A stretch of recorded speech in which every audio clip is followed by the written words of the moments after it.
Bismillahirrahmanirrahim. Assalamualaikum warahmatullahi wabarakatuh.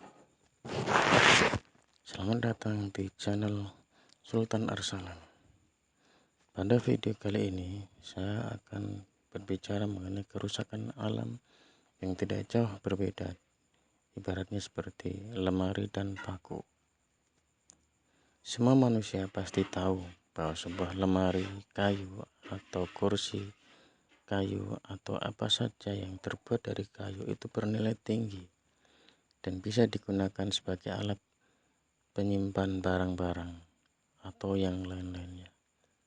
Padahal apabila diteliti dengan seksama, maka sebenarnya lemari, kursi, dan alat-alat yang bernilai tinggi itu tidak bisa berdiri sendiri atau terbentuk seperti lemari, meja, kursi, dan lainnya. Ternyata benda bernilai tinggi itu jika diteliti maka memiliki keterkaitan dengan suatu benda yang kecil lagi remeh tetapi hasilnya luar biasa. Benda itu bernama paku.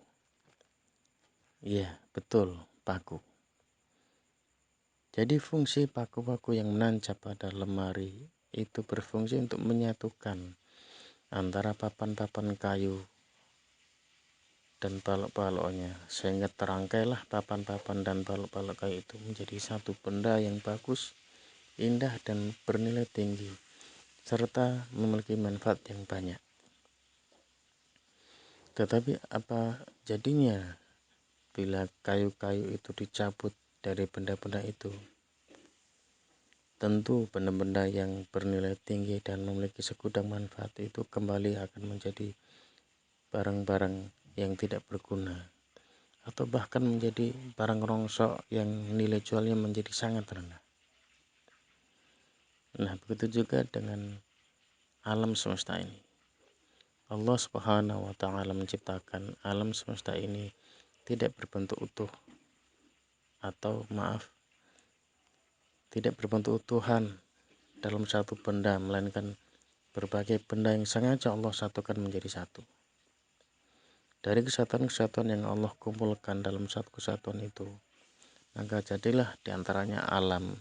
Maka jadilah bumi ini, yang di atasnya ada berbagai tumbuh-tumbuhan, hewan, tanah, air, dan lain sebagainya. Yang ternyata kesemuanya itu Allah ciptakan hanya untuk manusia. Sebagaimana firman Allah SWT dalam surat Al-Baqarah 29, A'udzubillahi minasyaitonir rajim. Walladzi khalaqa lakum ma fil ardi jami'a tsumma istawa ilas samai fasawwahunna sab'a samawat wa huwa bikulli syai'in alim. Dialah Allah yang menjadikan segala yang ada di bumi untuk kamu, dan Dia berkehendak menuju langit, lalu dijadikannya 7 langit, dan Dia Maha mengetahui segala sesuatunya. Allahumma rahmana bil Quran. Ayat di atas telah menjelaskan bahwa Allah menciptakan langit dan bumi itu diperuntukkan bagi manusia. Tetapi bukan berarti bumi ini kita pergunakan semena-mena tanpa aturan, melainkan justru kita diharuskan menjaga kelestariannya. Selain itu, aturannya pun harus sesuai dengan aturan Allah.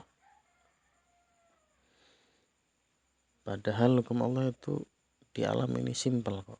Sebagaimana firman Allah SWT, wala tusidu fil ardi ba'da islahiha wad'uhu khawfa wa tama'a inna rahmatullahi qaribun minal muhsinin. Dan janganlah kamu membuat kerusakan di muka bumi sesudah Allah memperbaikinya, dan berdoalah kepadanya dengan rasa takut tidak akan diterima dan harapan yang akan dikabulkan. Sesungguhnya rahmat Allah amat dekat kepada orang yang berbuat baik. Quran surat Al-A'raf ayat 56. Sebab jikalau tidak, maka hukum alam yang juga Allah ciptakan akan berlaku.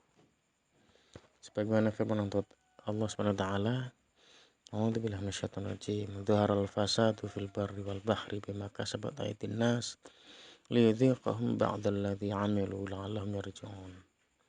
telah nampak kerusakan di daratan dan di lautan disebabkan karena perbuatan tangan manusia, supaya Allah merasakan pada mereka sebagian dari akibat perbuatan mereka, agar mereka kembali ke jalan yang benar.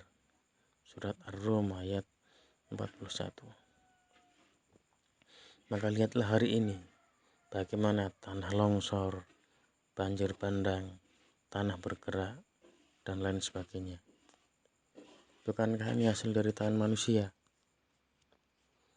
Yaitu hutan-hutan yang dulunya lebat di sana bisa dipakai untuk kehidupan para hewan.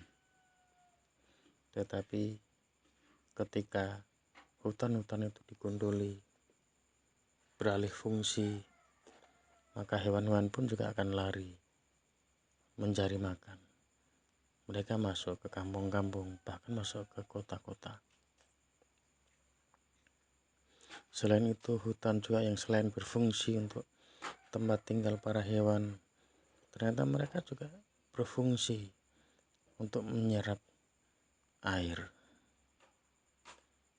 Nah, ketika hutan digunduli, ketika sudah tidak ada lagi untuk serapan air, maka di saat hujan yang begitu lebatnya, tidak ada lagi untuk serapan tanah.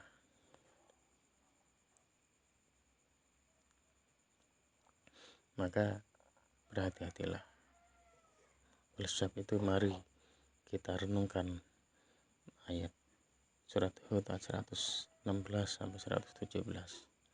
Falaula kana minal quruni min qablikum ulu baqiyatin yanhauna 'anil fasadi fil ardi illa qalilan mimman anjayna minhum wattaba'al ladzina dzalamu ma utrifu fihi wa kanu mujrimin wa ma kana rabbuka liyuhlikal qura bidzulmin wa ahluha muslihun.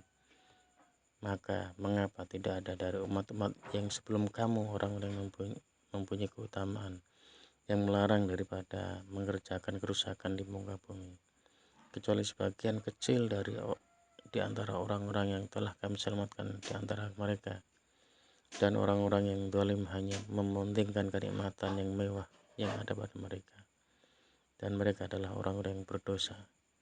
Dan Tuhanmu sekali-kali tidak akan membinasakan negeri-negeri secara zalim, sedangkan penduduknya ada orang yang berbuat kebajikan. Sadaqallahul azim. Jadi ingatlah bahwa alam ini ibarat lemari dan paku.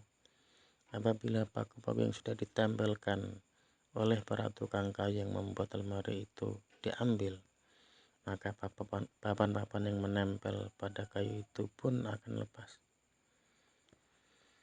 Nah, hal itu juga yang terjadi pada alam sekitar kita, yaitu ketika hutan-hutan ini ditebang semena-mena, maka banjir, longsor, dan tanah bergerak itu juga akan terjadi. Sebab hutan itu ibarat kayu bagi lemari. Nah, jikalau hutan itu ditebang tanpa ada penggantinya, ya ibarat paku yang diambil dari lemari yang telah dipaku oleh sang tukang, maka lepaslah papan-papan itu dari penggaian lemari. Oleh karena itu, mari kita jaga hutan dan alam kita dengan tidak melakukan penebangan hutan secara liar, sebagaimana paku yang diambil secara liar dari papan-papan yang telah disusun menjadi sebuah lemari yang cantik.